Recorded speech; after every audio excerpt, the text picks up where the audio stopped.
Hi friends, అందరూ ఎట్లున్నారు? మంచిగా ఉన్నారు కదా? నేను కూడా మంచిగా ఉన్నా. మీ సపోర్ట్ ఉంటే ఇంకా మంచిగా ఉంటా. సపోర్ట్ చేసేటోళ్ళు, లైక్ చేసేటోళ్ళు, కామెంట్ చేసేటోళ్ళు, సబ్స్క్రైబ్ చేసుకునేటోళ్ళు అందరూ కూడా పేరు పైన ధన్యవాదాలు చెప్తానా. ఇవాళైతే నేను అలసందలు తోటకూర వేసి వడలైతే చెప్తానా. అంతేకాకుండా మునక్కాడలతో ఈరోజు సూప్ అయితే చెప్తానా. మంచి మంచి రెసిపీస్ ఉన్నాయి. అంతేకాకుండా తమిళ చదివారు కదా, దాని గురించి కూడా చెప్తా. ఇక్కడైతే నేను అలసందలు ఓవర్ నైట్ నానబెట్టుకున్న తర్వాత పొద్దున వాటిని మంచిగా కడిగిన తర్వాత మిక్సీలో అయితే వేసుకుంటాను. అలసందలు, పచ్చిమిర్చి, దాంతోపాటు ఉప్పు తగినంత, జీలకర్ర ఒక టేబుల్ స్పూన్ వేసుకొని మంచిగా మిక్సీ పట్టుకోవాలి మెత్తగా. ఆ తర్వాత నేను ఇక్కడ హెల్తీ కోసం నేను ఇక్కడ తోటకూర అయితే యాడ్ చేస్తాను. మీకు ఇష్టం ఉంటే పాలకూర కూడా యాడ్ చేసుకోవచ్చు. ఈ ఒక్కసారి తోటకూరతో మీరు చేసి చూడండి, చాలా టేస్టీగా ఉంటాయి. పిల్లలు తోటకూర తిననోళ్ళు ఉంటారు కొంతమంది, ఇట్లా యాడ్ చేసి ఇస్తే వాళ్ళు కూడా తింటారు.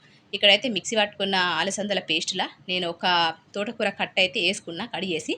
ఇక ఆ తర్వాత కొత్తిమీర, కరివేపాకు అవి కూడా వేసుకొని మంచిగా వడలుగా వేసుకొని డీప్ ఫ్రై అయితే చేసుకుందాం. మంచిగా బ్రౌన్ కలర్లో వచ్చే వరకు డీప్ ఫ్రై చేసుకుందాం. మీకు ఇష్టం ఉంటే టమాటా పచ్చడితో తినచ్చు, అంటే చట్నీతోని. లేదనుకుంటే టమాటా కచప్తో కూడా ఇవ్వచ్చు. అయితే మీరైతే తమిళ చదివారు కదా, 13 సంవత్సరాల నా లవ్ మ్యారేజ్ తర్వాత ఇంట్లో నుంచి నచ్చి 13 వెళ్ళి 14 సంవత్సరాలు గడిచింది. ఇన్ని సంవత్సరాలకు నిజంగా మీ సబ్స్క్రైబర్, నేను ఛానల్ స్టార్ట్ చేసి ఒక సంవత్సరం అయిపోయింది. మే మే 10 తారీఖు స్టార్ట్ చేసిన. ఆ రోజు నుంచి ఈ రోజు వరకు అంటే ఇక సంవత్సరం అయిపోయింది. ఆ సంవత్సరంలో నేను ఎన్నోసార్లు నా లవ్ స్టోరీ గురించి మా అమ్మనాలు కలవాలి, మా అమ్మనాలతో మాట్లాడాలని నేను ఎన్నో చెప్పుకుంటా అంటే ప్రతి ఒక్కరు తెలిసినోళ్ళు, తెలియనోళ్ళు అందరు కూడా అక్క ఏ రోజుకైనా మీ అమ్మ నాన్న కలుతారు అక్క, మీ అమ్మ నేను దగ్గర తీసుకుంటుంది అక్క, మీ నాన్న మారిపోతాడు అక్క, మీరందరూ కలిసే రోజు వస్తుంది అక్క అని చెప్పి ప్రతి ఒక్కరు నాకు బ్లెస్సింగ్ ఇస్తూనే ఉన్నారు. ఎవరి బ్లెస్సింగ్ అంటారు కదా, మనం ఏదన్నా బ్యాడ్ కానీ గుడ్ కానీ అంటే తదాస్తు దేవతలు ఉంటారు. ఆ టైంలో మనం అనద్దు. ఎవరన్నా నోటి నుంచి చెడు మాట వస్తే అట్లానే దేవుళ్ళు శపిస్తారు అని చెప్పి ఏదో ఒకటి అంటారు కదా పెద్దోళ్ళే. మనం సామెతలు అయితే తింటాం కదా. అట్లయితే ఎవరి దువా తగిలిందో, ఎవరి బ్లెస్సింగ్ తగిలేయో నాకైతే మా అమ్మ నాన్నైతే నాతో మాట్లాడిర్రు. అసలు ఎప్పుడు మాట్లాడారు, ఎందుకు మాట్లాడారు, అసలు ఏ విధంగా జరిగింది అదంతా కన్వర్జేషన్ అంతా కూడా ముచ్చట అంతా కూడా మీతో షేర్ చేసుకుంటా. ఇక్కడైతే నేను మాటల్లో పడి చెప్పడం మర్చిపోయినా. మంచిగా వేడి వేడి ఆయిల్ అయితే వడలు వేసుకున్నా. మంచిగా బ్రౌన్ కలర్లో వచ్చే వరకు ఫ్రై చేసుకున్నా. మంచిగా బ్రౌన్ కలర్ అయితే పిల్లలకైతే టిఫిన్ బాక్స్లు ఇచ్చేసిన. ఇక మా హస్బెండ్కు నాకైతే మీ ఇద్దరం అయితే తినేసిన తర్వాత మా హస్బెండ్ అయితే ఆఫీస్కి వెళ్ళిపోయిండు. ఇక ఒక్కదాన్నే ఉన్నా, ఇల్లంతా చదువుకుంటానా. కొద్దిసేపు మొత్తం ఎడిటింగు, రికార్డు అవన్నీ వేసుకొని ఇల్లంతా క్లీన్గా పెట్టుకున్న తర్వాత కొద్దిగా రెస్ట్ తీసుకున్న తర్వాత ఇక ఎడిటింగ్ అవన్నీ మాటలు అయితే మాట్లాడతా. అంటే ఈ వీడియో చేయడానికి అంటే ఇదే రోజు, అంటే ఏ రోజు వీడియో తీస్తానో పొద్దున అదే రోజు వీడియో అప్లోడ్ చేస్తా. అంటే ఒక 2-3 రోజుల ముందట వీడియో వీడియో ఎడిటింగ్ చేయడం అనేది కుదరదు నాకు. ఒక్కొక్కసారి కుదురుతుంది కానీ ఒక్కొక్కసారి కుదరది. కానీ 90% నేను ఏ రోజు వీడియో తీస్తానో ఆ రోజే అప్లోడ్ చేయడం అయితే చేస్తా. ఇక్కడైతే 12 అయింది. ఒక బనానా తింటానా. మార్నింగ్ బ్రేక్ఫాస్ట్ తక్కువనే తిన్నా, అందుకని చెప్పి ఒక బనానా తింటానా. అయితే అయితే అసలు మ్యాటర్ చెప్తలేను కదా. నిజంగా చెప్పాలంటే నాకు తెలిసి మా ఆయనకు కూడా చెప్పిన. మా ఆయన అది అంటే నేను పెళ్ళి చేసుకున్న 13 సంవత్సరాలలో నేను ఎన్నోసార్లు నమాజ్ చదివిన, దువా చేసిన, ఏడ్చుకుంటా నమాజ్ చదివిన, ఏడ్చుకుంటా దువా చేసిన. మా అమ్మ కలవాలి, మా నాన్న మారాలి అంటే మా అమ్మ మాట్లాడినా కూడా మా నాన్న ఏ రోజు నాతో మాట్లాడలేదు. నేను ఎప్పుడైతే ఇంట్లోంచి బయటికి వెళ్ళినో, అంటే లవ్ చేసి పెళ్ళి చేసుకోవడానికి ఇంట్లో ఎప్పుడైతే బయటికి వెళ్ళినో అప్పటి నుంచి మా నాన్న నాతో మాట్లాడిన క్షణమే లేదు. అంతేకాకుండా మా ఆయనతో కూడా మా నాన్న మాట్లాడిండు. మా నాన్న మాట్లాడిందన్న విషయం ఆలోచిస్తేనే నాకు అది కల్లాగా అనిపిస్తుంది. మాట్లాడి కూడా 10 రోజులైతుంది. చెప్దాము మీతోనే షేర్ చేసుకోవాలి, నాకు ఎవ్వరు లేరు కదా. ఇంతవరకు మా అత్తమామలకు కూడా తెలియదు, మా ఆయనకు నాకు తప్ప. ఇప్పుడు మీకు తెలుస్తుంది. అయితే నాకు ఒక పర్సన్ ఉన్నారు కదా, అంటే నా వీడియోలు చూసే ఒక పర్సన్ ఉన్నారు కదా, వాళ్ళకి తెలుస్తుందేమో అనే ఉద్దేశంతో నేనైతే దాచిపెట్టిన. కానీ మా ఆయన మాత్రం వాళ్ళకి తెలిస్తే ఏం చేసేది ఉందే చెప్పు, నీ పనేదో నువ్వు చూసుకో, నీ పనేదో నువ్వు చేసుకో, వాళ్ళతో మనకు అవసరం లేదు అని చెప్పి మా ఆయన అయితే సపోర్ట్గా మాట్లాడిండు. అయితే గట్లయితే ఉండే. అందుకే నాకు చెప్పాలంటే అసలు ఆ రోజే చెప్పాలనుకున్నా. ఏ రోజు మాట్లాడిండో ఆ రోజే చెప్దామనుకున్నా. కానీ ఇక ఒక పర్సన్ చూస్తారు కదా అని చెప్పి ఆగిపోయినా. అంతేకాకుండా ఇప్పుడే చెప్పకే నీ ఆనందంకు అంటే దిష్టి ఏమైనా తగులుతుందేమో అన్నట్టుగా మా ఆయన అయితే అన్నాడు. చూసేటోళ్ళు కొంతమంది ఉన్నారు కదా, అందుకని చెప్పి దిష్టి కూడా తగులుతుందేమో అని అద్దే మాట్లాడినోళ్ళు అంటే కొన్ని రోజులన్నా మాట్లాడని వాళ్ళు ఇంకా ముందు ముందు నేను నీతో ఇంకెక్కువ క్లోజ్ అయిన తర్వాత మాట్లాడుతూలే చెప్తూలే అని చెప్పి మా ఆయన అయితే అన్నాడు.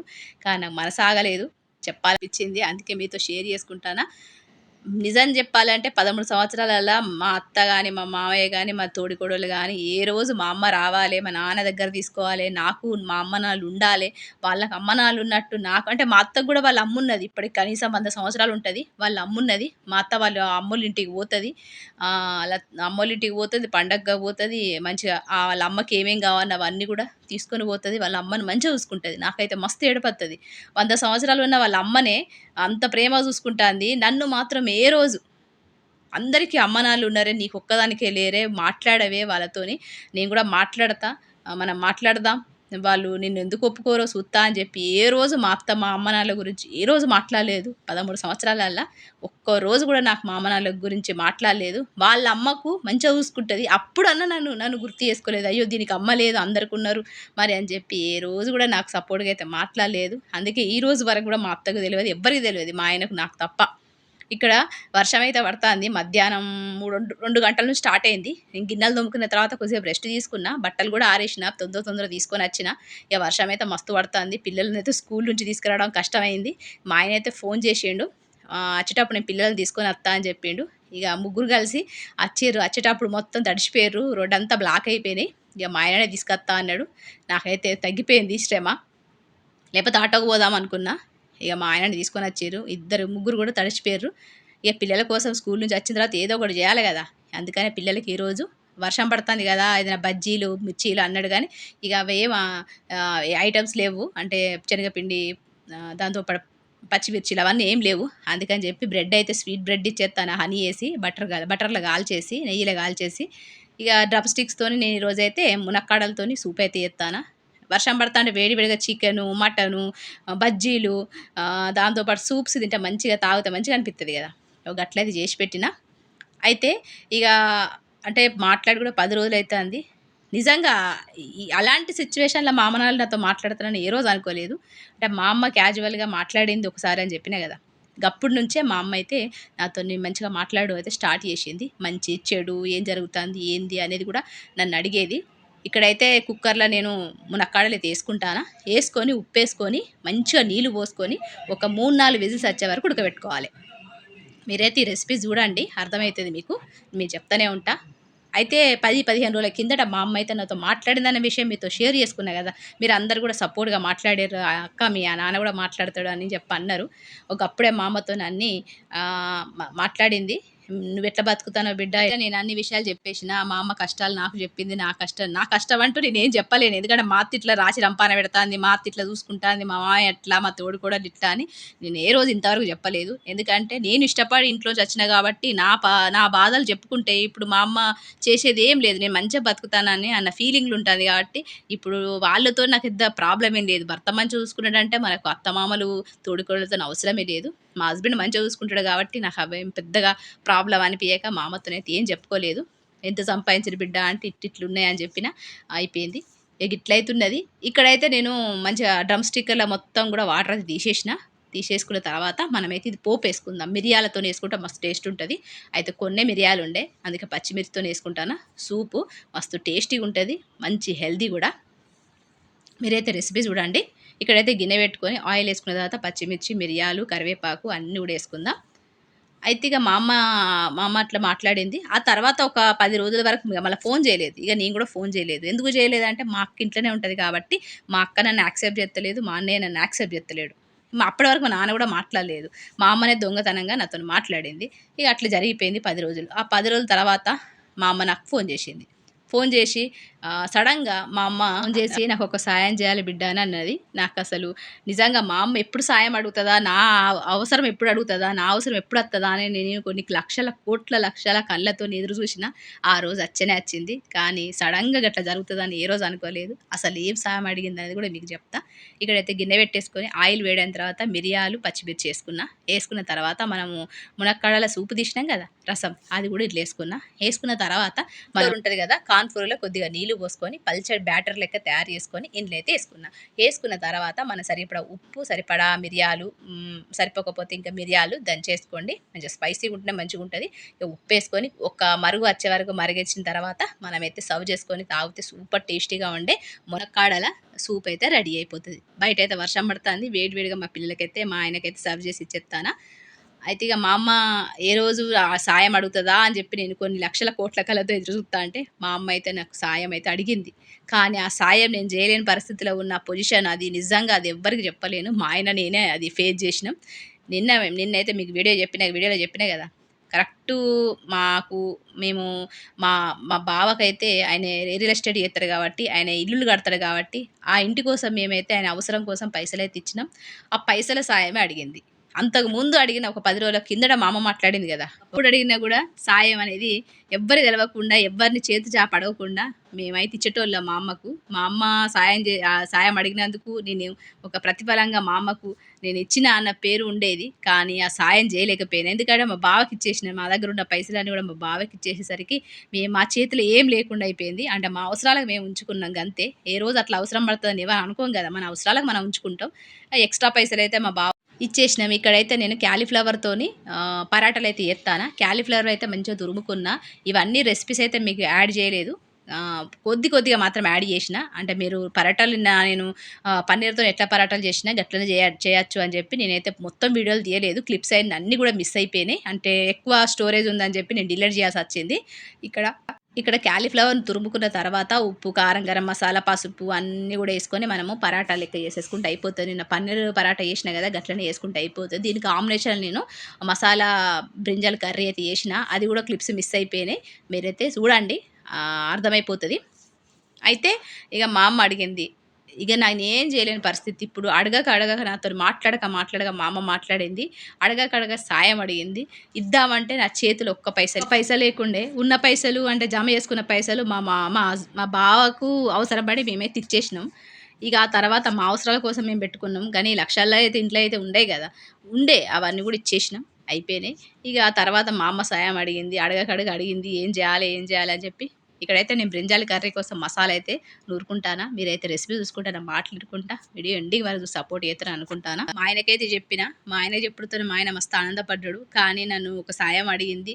అది మనము ఒక 10 రోజుల కింద అడిగితే చేసేటోళ్ళం. కానీ ఇప్పుడు మన చేతిలో పైసలు లేవు, మా అమ్మ పైసల సాయం అడిగిందని చెప్పి నేనైతే చెప్పిన. మా ఆయన కూడా బాగా స్టన్ అయిపోయిండు. అయ్యో మాట్లాడక మీ అమ్మ మాట్లాడింది, సాయం అడిగింది, ఇప్పుడు పైసలు లేవు కదని ఏం చేద్దాం అని చెప్పి మేమైతే మస్తు బాధపడ్డాం. ఎందుకంటే ఎవరిని అడగలేని పరిస్థితి, ఎవరికి చెప్పలేని పరిస్థితి. ఇటు మా అత్తమామలతో చెప్పలేము. మా అమ్మ మాట్లాడుతుంది అన్న విషయం మా అత్తమామలకి ఇంతవరకు తెలిస్తే పెద్ద గొడవ అయ్యేది ఏం కాదు, కానీ పెద్ద ఇష్యూ అయిపోతుంది. ఇక వాళ్ళు అట్లా ఒక వేరే సిచ్యువేషన్కి వెళ్ళిపోతుంది అన్న భయంతో మేమైతే చెప్పలేదు. ఇక మా బావను మేము ఇచ్చినాం కదా, బావ అందులో వచ్చి ఒక ₹1,00,000 ఇయ్యని చెప్పి మా ఆయన అడిగిండు. వాళ్ళ అన్నయ్యను ఇయ్యలేదు. ఆ దోస్తులను అడిగాడు, ఎవ్వరు ఇయ్యలేదు, ఎవ్వరు సహాయం చేయలేదు. ఇక మా అమ్మ అడిగింది కదా, ఇప్పుడు ఇవ్వకపోతే మా అమ్మ అయ్యో బిడ్డకు నోరిడిచి అడిగితే ఒక్క సాయం కూడా చేయలేదని చెప్పి మా అమ్మ మా నాన్న అనుకుంటారేమో అన్న భయంతో అనే కాదు, అట్లా అనిపించింది. సాయం చేయకపోతే మా అమ్మ ఏమనుకుంటుంది అని చెప్పి అడగక నోరిడిచి అడిగింది అని చెప్పి మేమైతే అరేంజ్ చేసినాం. అరేంజ్ చేసిన తర్వాత అరేంజ్ చేయడానికి ముందు మా నాన్న కూడా మాట్లాడిండు. అంటే ఏ పరిస్థితిలో అసలు వాళ్ళు నా దగ్గర పైసలు తీసుకోవాల్సి వచ్చింది. నాకు ఒకవైపు బాధ, ఒకవైపు ఆనందం. ఎందుకంటే అది ఎందుకు బాధ అనేది కూడా రేపటి వీడియో షేర్ చేసుకుంటా. ఆనందం ఎందుకంటే 14 సంవత్సరాల తర్వాత మా నాన్న నాతో మాట్లాడిండు.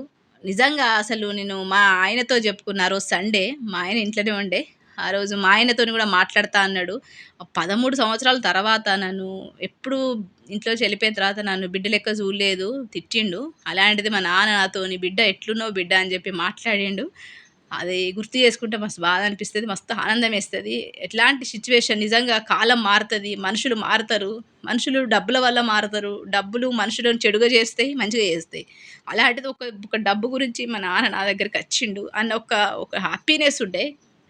కానీ మంచిగా మారిపోయాడు. కానీ కష్టాలలో నా దగ్గరికి వచ్చిర్రు. ఆ కష్టం నేను తీర్చలేకపోయినా, అసలు వాళ్ళకి అవసరాలకు నేను కరెక్ట్ పైసలు ఇవ్వకపోయినా, వాళ్ళకి కావాల్సిన అమౌంట్ నేను అరేంజ్ చేయలేకపోతానా. ఇన్ని రోజులు మా దగ్గర పైసలు ఉండే, అప్పుడు మమ్మల్ని ఎవ్వరు అడగలేదు పైసలు. ఇప్పుడు ఇంట్లో చేతుల్లో పైసలు లేనప్పుడు మా అమ్మ నాన్న సాయం అడిగారు.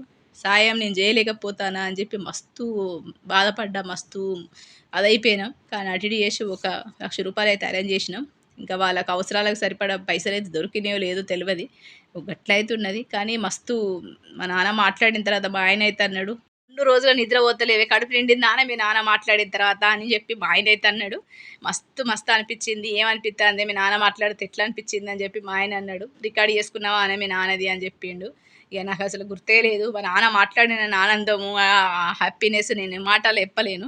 అంత ఎవరో ఇంతమంది సబ్స్క్రైబర్లలో ఎవరి బ్లెస్సింగ్స్ తగిలేయో ఏమో కానీ నాకైతే మా నాన్నతో మాట్లాడిండు. అంతేకాకుండా మా ఆయనతో కూడా మాట్లాడిండు. అసలు ఏం మాట్లాడిండు, అసలు ఎవరి కోసం తీసుకున్నాడు అసలు అనేది కూడా మీకు రేపటి వీడియో షేర్ చేసుకుంటా. ఇక్కడ మాటల్లో పడి నేను బ్రింజాల్ కర్రీ చేసేసిన, పరాటాలు చేసేసిన. వీడియో మీకు నచ్చింది అనుకుంటానా. రేపటి వీడియోలో కలుస్తాం మరి. ఇక అంతవరకు ఉంటాం మరి. ఏంది కథ అనేది రేపటి వీడియోలో షేర్ చేసుకుంటా. ఉంటా మరి. నమస్తే, సెలవు.